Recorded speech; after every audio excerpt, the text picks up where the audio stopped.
garis khatulistiwa yang diapit oleh dua benua yaitu Asia dan Australia, serta berada di antara dua samudra yaitu Samudra Hindia dan Samudra Pasifik. Nah, kondisi tersebut menunjukkan bahwa wilayah Indonesia yang sangat strategis. Perlu kita ketahui bahwa posisi lengan negara Indonesia tidak hanya meliputi batas wilayah, tetapi melainkan meliputi aspek-aspek kehidupan sosial. Nah, yang pertama, penduduk Indonesia berada di daerah antara berpenduduk padat dan berbelahan utara, serta berpenduduk jarang di daerah belahan selatan. Kedua, ideologi Indonesia terletak antara komunisme dan liberalisme. Yang ketiga, demokrasi Pancasila berada di antara demokrasi rakyat utara atau Asia daratan bagian utara dan demokrasi liberal selatan. Yang keempat, ekonomi Indonesia berada di antara sistem ekonomi sosialis di utara dan sistem ekonomi kapitalis di selatan. Yang kelima, masyarakat Indonesia berada di antara masyarakat sosialis timur di utara dan kebudayaan barat di selatan. Yang keenam, kebudayaan Indonesia berada di antara kebudayaan timur dan di utara kebudayaan barat di selatan. Yang ketujuh, yang terakhir, sistem pertahanan dan keamanan Indonesia berada di antara sistem pertahanan kontinental di utara dan sistem pertahanan maritim di daerah barat, selatan, dan timur. Selanjutnya yaitu ancaman di bidang ideologi. Sebelum membahas ancaman di bidang ideologi, kita harus tahu dulu apa itu ancaman. Ancaman adalah usaha dan kegiatan baik dalam negeri maupun di dalam luar negeri yang dinilai membahayakan kedaulatan negara, keutuhan wilayah negara, dan keselamatan segenap bangsa. Sedangkan ideologi adalah ide atau gagasan. Jadi ancaman ideologi adalah segala bentuk ancaman dapat mengganggu keuntungan nasional suatu negara yang dilakukan dalam tataran pemikiran seperti peran ideologi, arus globalisasi, kepentingan politik, dan lain-lain, baik berasal dari dalam negeri maupun di luar negeri. Baiklah, di sini saya akan menjelaskan tentang pengertian ancaman di bidang politik. Nah, ancaman di bidang politik adalah contoh ancaman terhadap integrasi nasional yang akan terus dihadapi bangsa Indonesia. Selanjutnya di sini saya akan menjelaskan tentang ancaman di bidang ekonomi. Ancaman di bidang ekonomi menurut Kemendikbud adalah terancamnya kedaulatan perekonomian suatu negara karena terbukanya peluang produk-produk global untuk masuk ke pasar domestik. Sosial budaya adalah tindakan dan atau konsep yang disebarkan sengaja atau tidak sengaja dan berpotensi mengancam kekayaan suku, agama, ras, atau golongan. Beberapa contoh ancaman di bidang sosial budaya, misalnya masuknya ide-ide asing yang tidak sesuai norma sosial budaya di suatu negara.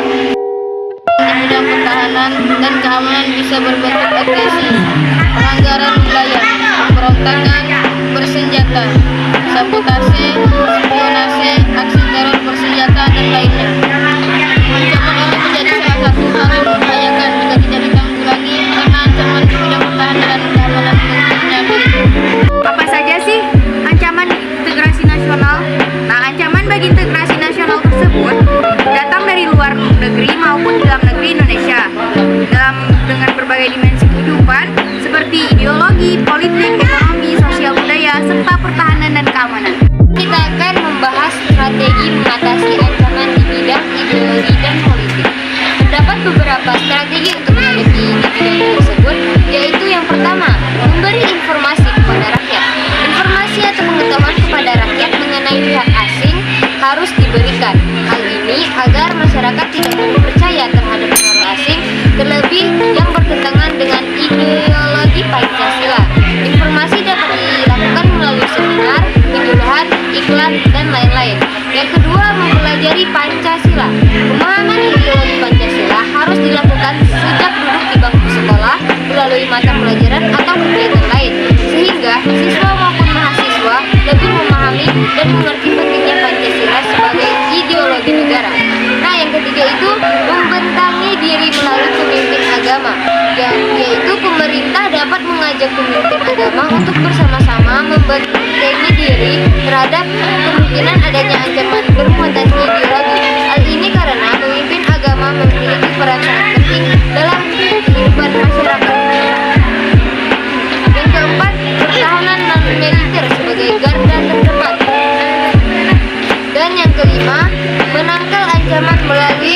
kementerian. Pemerintah atau kementerian Indonesia harus bersatu melawan ancaman ideologi Pancasila. Contohnya rutin mengadakan upacara bendera, menyanyikan lagu Indonesia Raya sebelum memulai acara atau aktivitas dan lain-lain. Di sini saya akan membahas tentang 5 strategi mengatasi ancaman di bidang pertahanan dan keamanan. Yang pertama, menambah dan meningkatkan alutsistasi persenjataan bangsa dan negara Indonesia di bidang militer. Yang kedua, bekerja sama dengan lain dalam membangunkan dan meningkatkan bidang pertahanan dan keamanan.